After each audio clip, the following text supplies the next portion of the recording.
દરેક જગ્યા તમે જો ગુરુ ગોવિંદ દોનો ખડે, કાકો લાગુ પાય, બલિહારી ગુરુદેવ કી જેને ગોવિંદ દિયો બતાય. ત્યાં પણ સંતનો મહિમા કીધો. મોટા મોટા જે આવા સંતો થઈ ગયા એમણે પણ સંતનો મહિમા કીધો છે. મોક્ષ માટે પણ શ્રીમદ ભાગવત સંત દેખાડે છે કે પ્રસંગમ મજરમ પાશમ આત્મનઃ કવયો વિદુ સએવ સાધુ શુક્રુતો મોક્ષ દ્વારમ અપાવૃતમ. મોક્ષ કેવી રીતે થાય? ભગવાન કપિલ દેવજી, ભગવાનના જે 24 અવતારો છે એમાંના એક, એમના માતૃશ્રી દેવહૂતિ, એ બંને વચ્ચે વાર્તાલાપ ચાલે છે અને માતા દેવહૂતિ કપિલ દેવજી ભગવાનને મોક્ષનો ઉપાય પૂછે છે ત્યારે જવાબમાં આ શ્લોક આવે છે. શું છે એનો અર્થ? કે પ્રસંગમ મજરમ પાશમ આત્મનઃ, જેવો પોતાના સંબંધીઓ સાથે પ્રેમ છે, જેવી આત્મબુદ્ધિ છે, જેવી પ્રીતિ છે, સએવ સાધુ શુક્રુતો, એવી ભગવાનના આવા સાચા સંતમાં થઈ જાય તો મોક્ષ દ્વારમ અપાવૃતમ. આ સંત એ મોક્ષના દ્વાર રૂપ છે. મોક્ષ આવા સંત દ્વારા થાય. શ્રીમદ ભાગવતમાં બીજી પણ એક સરસ વાત કરી છે કે ન હમ્મયાની તીર્થાની ન દેવા મૃચ્છિલામયા તે પુનંત્યુરુકાલેન દર્શના દેવ સાધવ. નહીં અમ્મયાની તીર્થાની, તીર્થો કેવળ જળરૂપ નહીં સમજતા. આપણે ત્યાં તીર્થો ક્યાં રચાયા છે? જ્યાં કાં તો સમુદ્ર હોય કાં તો નદીઓ હોય, એના કિનારે તીર્થો રચાયા ભગવાનના સંબંધથી. ગંગા નદીને ભગવાનનો સંબંધ થયો, ગંગાના કિનારે તીર્થો રચાયા. યમુના નદીને ભગવાનનો સંબંધ થયો તો ત્યાં તીર્થો રચાયા. તો એ તીર્થોમાં જે જળ છે, ગંગા નદીનું જે પાણી છે, યમુનાનું જે પાણી છે, એને તમે સાધારણ પાણી નહીં સમજતા. એ તીર્થોને સાધારણ જગ્યા નહીં સમજતા. એ પવિત્ર છે, ત્યાં ભગવાનનો સંબંધ છે. તો નહીં અમ્મયાની તીર્થાની ન દેવા મૃચ્છિલામયા.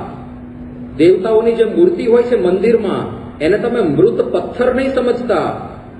એમાં પ્રતિષ્ઠા થયેલી છે, ત્યાં પણ દિવ્યતા છે, ત્યાં પણ ભગવાન વિરાજમાન છે. એને સાધારણ પથ્થર નહીં સમજી બેસતા. પણ એનાથી આગળની વાત કરે છે ભાગવતમાં, નહમયાન તીર્થાની ન દેવા મૃચ્છિલામયા તે પુનંતિ ઉરુકાલેન. પણ તીર્થો અને મૂર્તિઓ એ આપણને લાંબા સમય સુધી સમાગમ કરો ત્યારે પાવન કરે. પણ આ સંત દર્શના દેવ સાધવ, દર્શન માત્રથી પાપ બધા બળીને ભસ્મ થઈ જાય, એ આ સંતનો મહિમા છે. ખાલી દર્શનથી બધા પાપ બળીને ભસ્મ થાય. તો એટલી પવિત્રતા આપણી અંદર આવી જાય છે. ગુણાતીતાનંદ સ્વામીએ કીધું ને કે આવા સાધુને મનમાં સંભાળે તો મનના પાપ બળી જાય. દર્શન કરે તો આંખના પાપ બળી જાય. વાતો સાંભળે તો કાનના પાપ બળી જાય. કેવો મહિમા હશે! ને આ હકીકત છે, ખાલી લોભામણી વાતો નથી. એટલો મહિમા સત્પુરુષનો છે. આમ તો પાપ બાળવા એ અસંભવ વસ્તુ છે. જે કર્મનો સિદ્ધાંત જે રીતે કામ કરે છે એ જોતા તો આપણે જન્મ મરણમાંથી ક્યારેય છૂટીએ જ નહીં. કર્મનો સિદ્ધાંત એવો છે કે તમે સારા કામ કરો એનું સારું ફળ ભોગવવા માટે પૃથ્વી પર આવવું પડે. ખરાબ કામ કરો તો એનું ખરાબ ફળ ભોગવવા માટે પૃથ્વી પર આવવું પડે. અલ્ટિમેટલી પૃથ્વી પર તો આવવું જ પડે. બહુ પુણ્ય કર્યું હોય તો અતિશય જે વધારે પુણ્ય હોય એનું સ્વર્ગમાં ફળ ભોગવ્યું, પછી બાકી થોડું ઘણું પુણ્ય વધુ, એના માટે પાછો મનુષ્ય જન્મ તો લેવો જ પડે. તો ચક્ર તો ચાલુ જ રહ્યું. બહુ દાન પુણ્ય કર્યા છે તો બીજા જન્મે તમને સુખ સમૃદ્ધિ મળશે, વગર પ્રયત્ને મળશે. તમે જોજો ઘણા માણસો એવા હોય છે છેલ્લા દિવસે વાંચે તો પેલો નંબર લઈને આવે. એમને ધંધામાં સાહસ કરે તો સફળ જ જાય. અને ઘણા એવા હોય છે બિચારા વાંચીને મરી જાય તો એ 60% બહાર ના નીકળે. અને ગમે તેટલા સાહસ કરે એ કઈ સાહસમાં સિદ્ધિ ના મળે છે ને. તો બધું પૂર્વજન્મનું પણ હોય. તો આ બધું સંસારનું ચક્ર, આ કર્મનું ચક્ર એવું છે કે એમાંથી બહાર જ ના નીકળી શકાય. જે કર્મ કરો, સારું કરો તો એનું સારું ફળ ભોગવવા પૃથ્વી પર આવવાનું, ખરાબ કરો તો એનું ખરાબ ફળ ભોગવવા પૃથ્વી પર આવવાનું. પૃથ્વી પર આવવાનું ચક્ર તો ચાલુ જ રહ્યું ને. તો કર્મ બળે કેવી રીતે, કર્મનું દહન કેવી રીતે થાય, એ આ સંત છે. આ સંતના દર્શન કરો તો આંખના પાપ બળી જાય, બળીને ભસ્મ થઈ જાય. આખા ઢગલાના ઢગલા વાળા બળીને ભસ્મ થઈ જાય. આજે આપણે બધા પાપ બાળવા માટે આવ્યા છીએ. મોહન સાહેબ મહારાજના સમીપ દર્શન થશે, પાપ બળીને ભસ્મ. પણ આપણે પાસે એવા પાવરદાર છીએ ને, પાછો ઢગલો બીજે દિવસે જ ખડકી દીધો હોય, તરત જ ઇન્સ્ટન્ટ. થોડુંક તો સ્ટોકમાં રાખવું પડે ને. વાંધો નહીં, જીવન છે અને છેલ્લી ઘડીએ પાપ બાળવા એ જ આવવાના છે. એમની ઓળખાણ થઈ છે, એમનો આશરો થયો છે, એટલા માટે તો આપણે અહીંયા બેઠા છીએ. તો આવા સંત પાસે એ સામર્થ્ય છે, કારણ કે એ સંત એક ભગવાનનો સાક્ષાત્કાર કરાવી આપે. આમ તો વચનામૃતમાં શ્રીજી મહારાજે ત્યાં સુધી મહિમા કીધો કે એવા જે સંત છે એની આંખમાં જોનારા ભગવાન છે. આમ જોઈએ તો ભગવાન આપણા બધાની અંદર રહેલા છે, બધાની અંદર છે, ઓછા વત્તા અંશે. પણ એ ઓછો વધતો અંશ શેના આધારે છે? આપણી પવિત્રતા કેટલી છે એના આધારે. પણ આ દુનિયામાં સૌથી પવિત્ર પાત્ર કોઈ હોય એમાં સાંગો પાંગ ભગવાન વિરાજમાન. શ્રીજી મહારાજે વાત કરી છે, વચનામૃતમાં દ્રષ્ટાંત આપ્યું છે કે જેમ સૂર્યનો પ્રકાશ છે તો એ ડોળા પાણીમાં એનું રિફ્લેક્શન આવે પણ ઓછું આવે. એનાથી થોડું ઓછું ડોળું પાણી હોય તો સૂર્યનો પ્રકાશ વધારે રિફ્લેક્ટ થાય.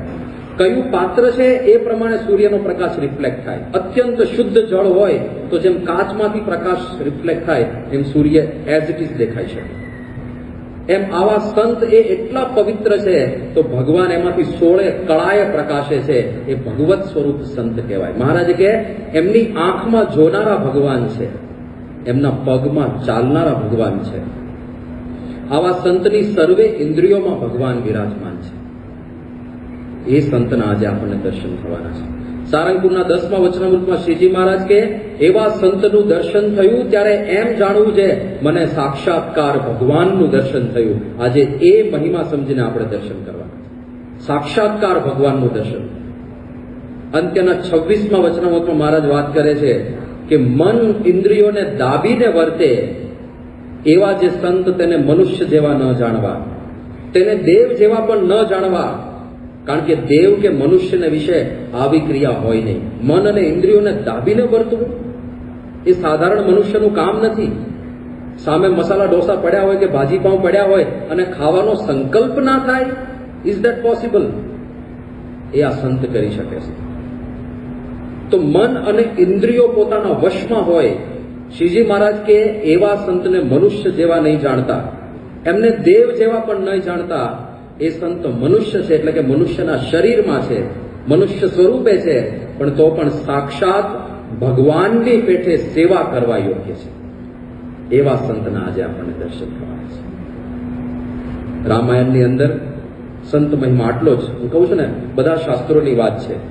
આ કઈ આપણી ખાલી આપણા સંપ્રદાય પૂરતો સંત મહિમા બહુ ગવાય છે એવું નથી. રામાયણમાં જ્યારે ભગવાન શ્રી રામચંદ્રજીને વનવાસમાં જવાનું થયું અને અયોધ્યાથી નીકળીને સૌ પ્રથમ નિષાદરાજ ગુહને ત્યાં જાય છે, ત્યાર પછી ગંગા નદી પાર કરીને જંગલમાં પ્રવેશ કરે છે, ત્યારે વાલ્મીકી ઋષિનો આશ્રમ આવે છે. અને રામચંદ્રજી અત્યંત વિનીત ભાવે વાલ્મીકી ઋષિને પૂછે છે કે મુનિ, અમારા માટે તો આ જંગલ એક અજ્ઞાત જગ્યા છે, તો કયા સ્થાને રહેવું એ માર્ગદર્શન તમે આપો.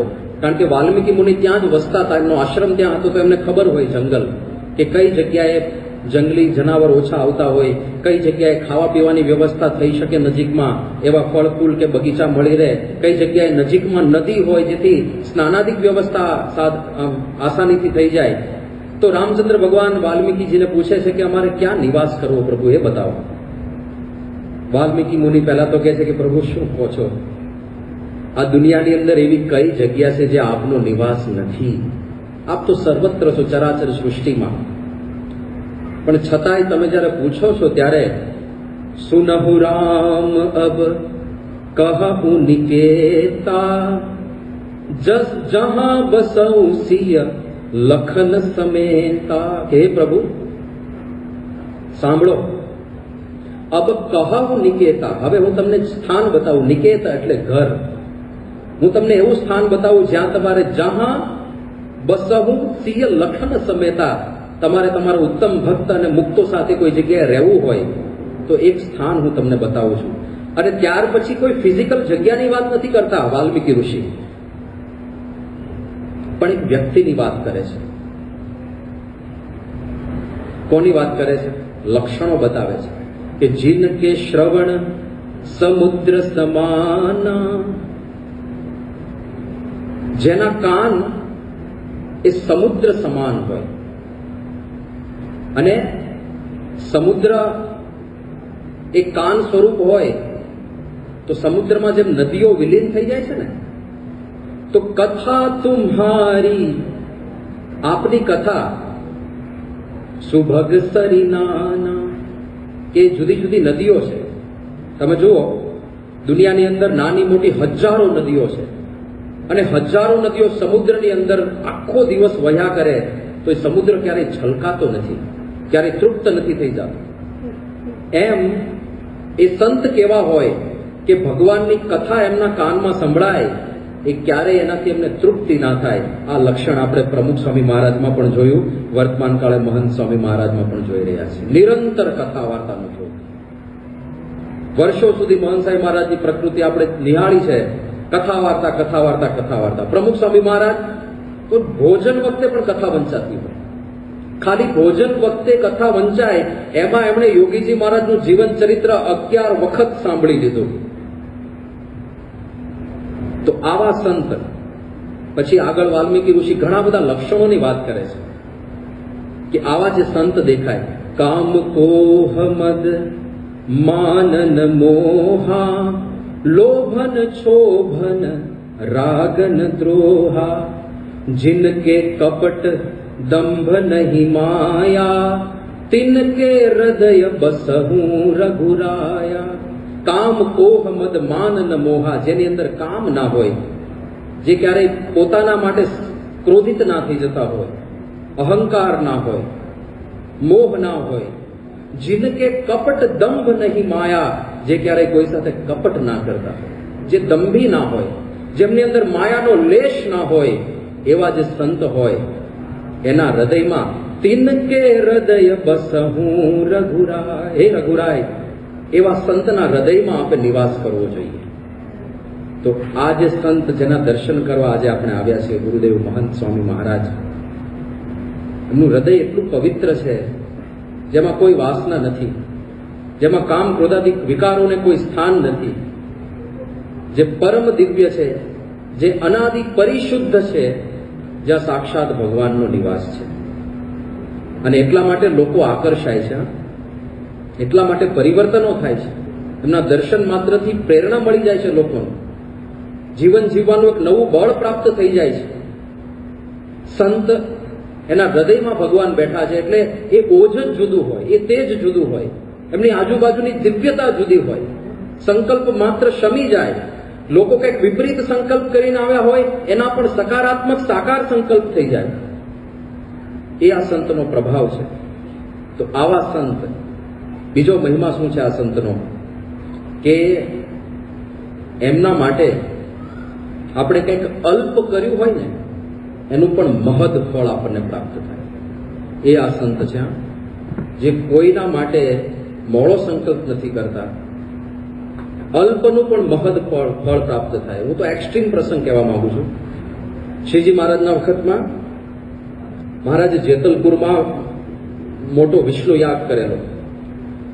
મહારાજનું ઇન્ટેન્શન એ હતો, એ સમયમાં પરિસ્થિતિ એવી સર્જાયેલી કે મોટી સંખ્યાની અંદર વ્યાપક રીતે હિંસામય યજ્ઞો એનું પ્રવર્તન થઈ ગયેલું, અને યજ્ઞની અંદર ખૂબ મોટી માત્રાની અંદર પશુઓ હોમવામાં આવતા, અને યજ્ઞ પશુમાં યજ્ઞ બલિ તરીકે જે પશુ હોમ્યું હોય એ પ્રસાદ કહેવાય. પાછું પ્રસાદ લોકો લે એટલે માંસાહારી લોકો બનતા જતા હતા. ઇવન બ્રાહ્મણો પણ માંસાહારી બનતા જતા હતા. આ યજ્ઞ હિંસામય થાય. એક ઉલ્લેખ પ્રમાણે મહેમદાબાદમાં એક બ્રાહ્મણના ઘરમાંથી 60 મણ માંસ નીકળ્યું હતું, બ્રહ્મ ભોજન માટે બધું તૈયાર કરેલું. તો એક આવું જ્યારે આ અધોગતિ તરફ સમાજ જતો હતો, ત્યારે શ્રીજી મહારાજે નિશ્ચિત એવું કર્યું કે ગમે તે રીતે આપણે હિંસામય યજ્ઞ, જે ઓરિજિનલ યજ્ઞની પદ્ધતિ છે, જે ખરેખર વૈદિક સનાતન પદ્ધતિ છે, એ આપણે એસ્ટાબ્લિશ કરવી છે. અને એટલા માટે એમણે મોટા મોટા વિષ્ણુ યાગ કરાવ્યા. દબાણની અંદર મોટો યજ્ઞ કર્યો હતો એમણે જેતલપુરમાં એક મહાન મોટો યજ્ઞ. હવે આ બધા યજ્ઞો થાય એમાં ખાસ કરીને આ કર્મકાંડને બધું કરાવે પણ બ્રાહ્મણો. એટલે શ્રીજી મહારાજે શું નક્કી કર્યું, આવા યજ્ઞ થાય ને એમાં બ્રાહ્મણોની 84 કરે અને બધી 84 નાત હોય છે બ્રાહ્મણોની જે સબ ડિવિઝન, એ બધાને જમવા માટે બોલાવે અને હજારોની સંખ્યામાં બધા બ્રાહ્મણો જમવા માટે આવે.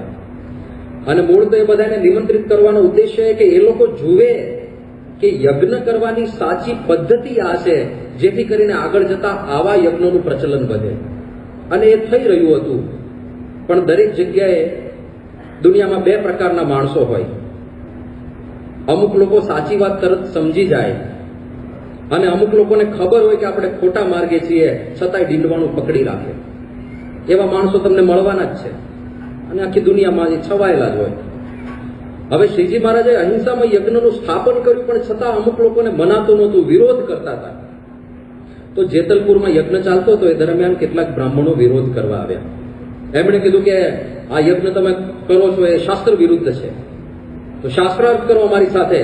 અમે એવું સાબિત કરી બતાવીશું કે આ યજ્ઞ તમે કરો છો એ ખોટી પદ્ધતિ છે અને હિંસામય યજ્ઞ, પશુ કે કોઈ બલિ ચડાવીને જ યજ્ઞ થાય એ સાચી પદ્ધતિ છે.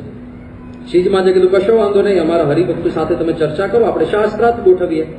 તો સત્સંગી બધા વિદ્વાનો એક બાજુ બધા વિરોધી બ્રાહ્મણો આવ્યા અને અંદરો અંદર શાસ્ત્રાર્થ ચાલુ થયો. આ લોકોએ પ્રશ્ન પૂછ્યો કે દેવીની પૂજા શેનાથી કરવી જોઈએ.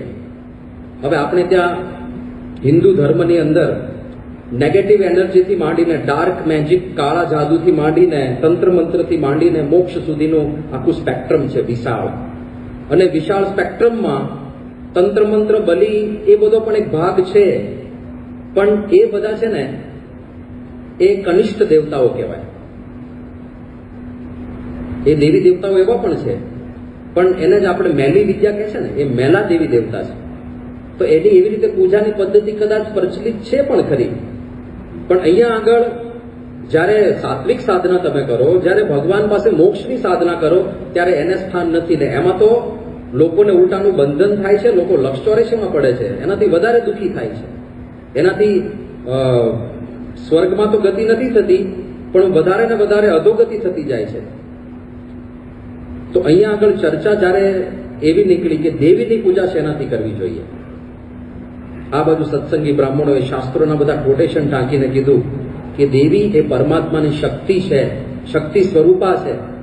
પરમાત્માની પૂજા જેમ આપણે પુષ્પ, પત્ર, ફળ, જળ એનાથી કરીએ છીએ, એમ દેવીની એ ભગવાનની શક્તિ જ જ્યારે છે ત્યારે એમની પૂજા પણ પુષ્પ, ફળ, જળ એનાથી થવી જોઈએ. તો આ લોકોએ પ્રશ્ન પૂછ્યો, તો પછી કોઈ માંસ મદિરાથી દેવીની પૂજા કરે તો એને કેવા સમજવા, એ શાસ્ત્ર પ્રમાણે નથી. તો ત્યારે સત્સંગી બ્રાહ્મણે જવાબ આપ્યો કે કદાચ કોઈક એવા મલિન શાસ્ત્રોની અંદર એવું લખ્યું હશે, પણ એ વાત ખોટી છે. અને જે આ પ્રમાણે યજ્ઞ કરે એને મ્લેચ્છ જાણવો, એને એકદમ નીચ કક્ષાનો જાણવો જોઈએ.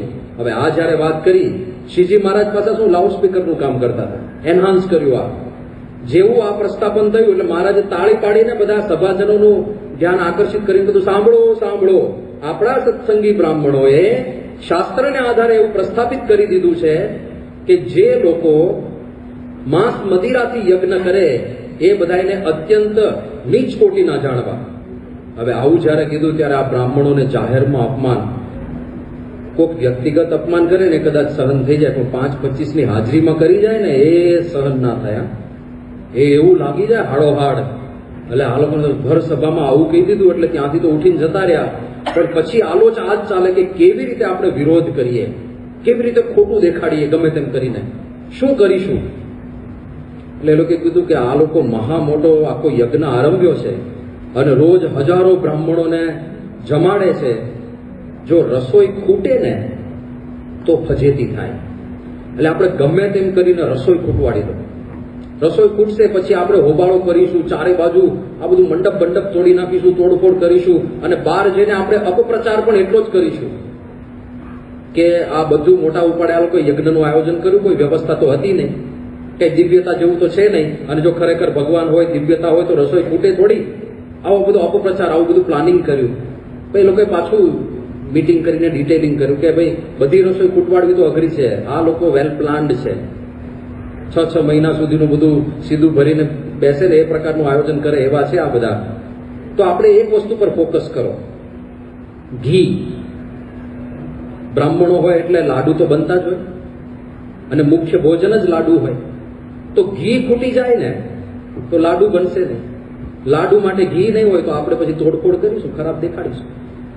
રિસર્ચ કર્યું ઘી આવે છે ક્યાંથી, તો ગામડે ગામડેથી બધું ઘી એકત્ર થઈને મહેમદાબાદ થઈને જેતલપુર પહોંચતું હતું. અને મહેમદાબાદનો જે સૂબો હતો એ પણ શ્રીજી મહારાજનો વિરોધી હતો અને દુશ્મન કા દુશ્મન દોસ્ત હોતા, એટલે એ બેને તરત મેચિંગ થઈ ગયું. એ લોકોએ સુબાને કહી દીધું કે ભાઈ તારે અહીંથી ઘીનું એક પણ ગાડું પસાર નહીં થઈ દેવાનું, જેટલું ઘીના ગાડા નીકળે તારે બધા જપ્ત કરી લેવાના, પહોંચવા નહીં દેવાના જેતલપુર. ચાલો કે ડન, હું કરીશ. એટલે ઘીનો સપ્લાય બંધ થઈ ગયો, સપ્લાય ચેઇન બંધ કરી દીધી. હવે જે સ્ટોકમાં ઘી પડ્યું હતું એ ખૂટવાડવાનું હતું. એટલે સાંજે બધા ગયા અને ઘી માંગ્યું કે ભાઈ બહુ મોટી સંખ્યામાં બધા બ્રાહ્મણો આવ્યા છે, અમને ઘી આપો, રસોઈ બનાવી છે, હજી વધારે આપો, હજી વધારે આપો, હજી વધારે આપો. ત્યાં સુધી ઘી લઈ લીધું કે ભાઈ હવે તો છે જ નહીં, હવે નવું આવે ત્યારે આપીશું. એટલે બધું ઘી સ્ટોકમાં હતું એ ખલાસ કરી દીધું, એના લાડુ બનાવી દીધા. અને રાતે અડધી રાત્રે બધા જાગ્યા અને જેટલા લાડુ બનાવ્યા હતા એટલા બધા તો ખવાય નહીં, આટલું બધું ઘી આટલા બધા લાડુ કોણ ખાય રાતોરાત. એટલે જેટલા લાડુ બન્યા હતા એ બધા જેતલપુરના તળાવમાં નાખી દીધા.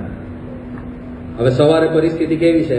નથી લાડુ, નથી ઘી, નથી સ્ટોકમાં ઘી, નથી સપ્લાય, બધું બંધ છે. અને એવા વખતે પરમ પૂજ્ય સ્વામીશ્રી થોડી વારમાં પધારી રહ્યા છે, આપણે આ પ્રસંગથી પૂરું કરીએ. અને એવા વખતે એકદમ બધા ચિંતામાં આવી ગયા. સવારે બધા બ્રાહ્મણો આવ્યા કે જલ્દી તમે ઘી આપો, નહીં તો અમે તોડફોડ શરૂ કરીશું, કાંઈ છે નહીં. આનંદાનંદ સ્વામી બધું સંભાળતા હતા. તાત્કાલિક શ્રીજી મહારાજને બોલાવ્યા. મહારાજ આવ્યા છડી ઘુમાવતા ઘુમાવતા, અને જેટલા ખાલી પાત્ર ઘીના પડ્યા હતા એ બધા ઉપર, બધાના ઢાંકણા ઉપર છડી મૂકી. આમાં ઘી નથી, આમાં ઘી નથી, આમાં ઘી નથી. શ્રીજી મહારાજ કે ખોલો તો ખરા, બધા ઘીથી છલોછલ ભરેલા પડ્યા છે. અને જેવા ઢાંકણા ખોલ્યા કાંઠા સુધી બધા જ ઘીથી છલોછલ ભર્યા હતા. બધા બ્રાહ્મણો ચર્ચા કરે કે સ્વામિનારાયણ તો પાણીમાંથી ઘી બનાવતા લાગે છે. પણ શ્રીજી મહારાજ આ તો પરાત્પર પુરુષોત્તમ ભગવાન હતા. સંકલ્પ માત્રે અનંત કોટી બ્રહ્માંડ જે બનાવતા હોય એને ઘી બનાવવું એ ક્યાં મોટી વાત હતી. અને બધા એને આપવા માંડ્યા. પણ ત્યાર પછી યોગીજી મહારાજના વખતમાં એક પ્રસંગ બનેલો છે, ટૂંકમાં કહી દઉં. આત્મારામભાઈ નામના એક બ્રાહ્મણ, 80 વર્ષની ઉંમર થઈ ગઈ હતી, ક્યારેય કોઈને નમ્યા નહોતા. અને એક વખત રાજુલાના હરિભક્તો આ આત્મારામભાઈને યોગી બાપાના દર્શન માટે ગોંડલ લઈ આવ્યા.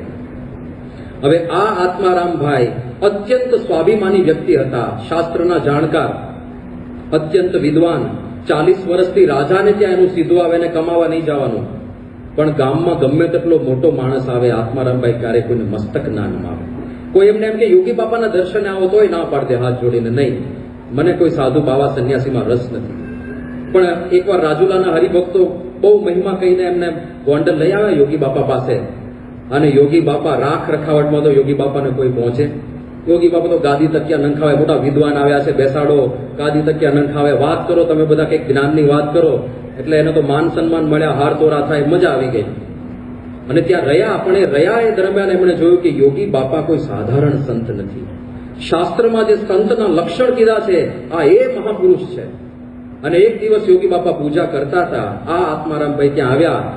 જીવનમાં કોઈને નમ્યા નથી. યોગી બાપા પાસે આવીને સીધા જ સાષ્ટાંગ દંડવત પ્રણામ કરવા માંડ્યા. અને પછી યોગી બાપા પૂજા પૂરી કરે એની રાહ જોતા ત્યાં બેઠા. યોગીજી મહારાજની પૂજા પૂરી થઈ. આત્મારામભાઈ ત્યાં નજીક ગયા અને કીધું કે બાપા 80 વર્ષ થઈ ગયા, પણ આજ સુધી હું કોઈને નમ્યો નથી.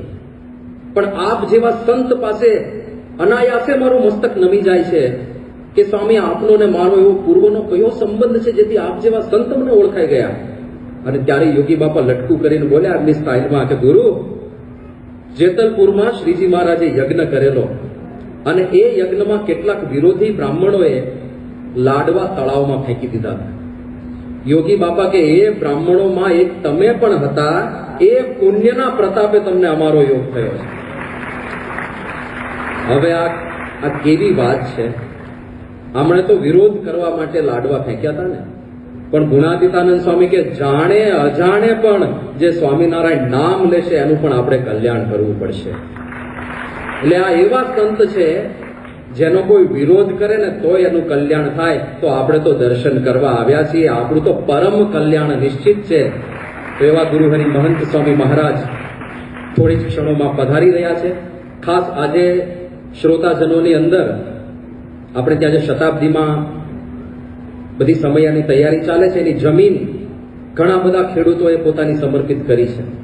છેલ્લા 2 વર્ષથી એ જમીન આપણને આપી રાખી છે, કારણ કે કોરોનાને લીધે બધું લંબાયું. તો એમાં આજે લપકામણ ગામ, સાંતેજ ગામ અને રકનપુર ગામ, આ 3 ગામના બધા ખેડૂતો પણ આપણી વચ્ચે ઉપસ્થિત છે.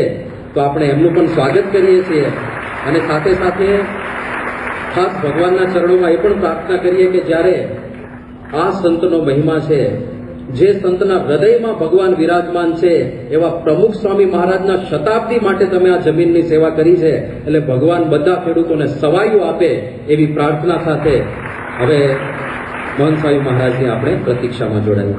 શ્રી સ્વામિનારાયણ ભગવાનની જય.